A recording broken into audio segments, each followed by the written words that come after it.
Vesuvius Ensemble, in collaborazione con la rinomata orchestra barocca torontina Tafel Music, presenta Bella Napoli, uno spettacolo di musica napoletana popolare e barocca. Ce ne parla Laura D'Aprile. Maria ti chiami luce bello, Maria ti chiami luce bello, stupidi lampi sulla Madonna.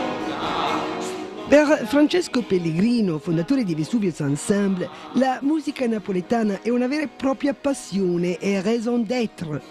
Guarracino che la guardaia di la sardella s'annamuraia, sanietta da una famosa, la più vecchia e malaziosa, lette buona rialata per mannarla l'ammasciata, la vavosa pissa chiatta e tu non ce lo disse. E per questo napoletano doc la scelta del repertorio è sempre difficile. È sempre difficile navigare nello scegliere nel repertorio della musica napoletana perché è il più vasto e il più grande repertorio di musica popolare al mondo.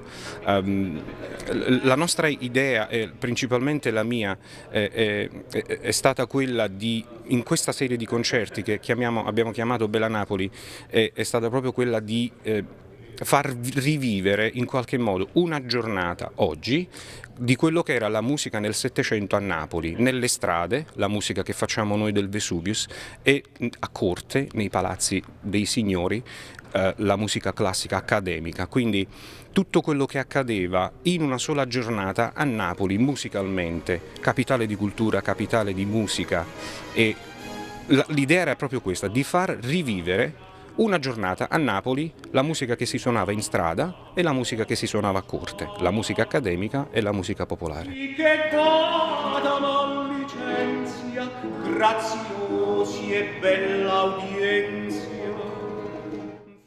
Il concerto Bella Napoli si svolge sino a sabato 14 ottobre presso la chiesa di Trinity St. Paul su Bloor Street West a Toronto e presso l'Oakville Performing Arts Center martedì 16 ottobre. Per ulteriori informazioni e per biglietti chiamate il 416-964-6337 oppure visitate il sito web www.tafelmusic.org.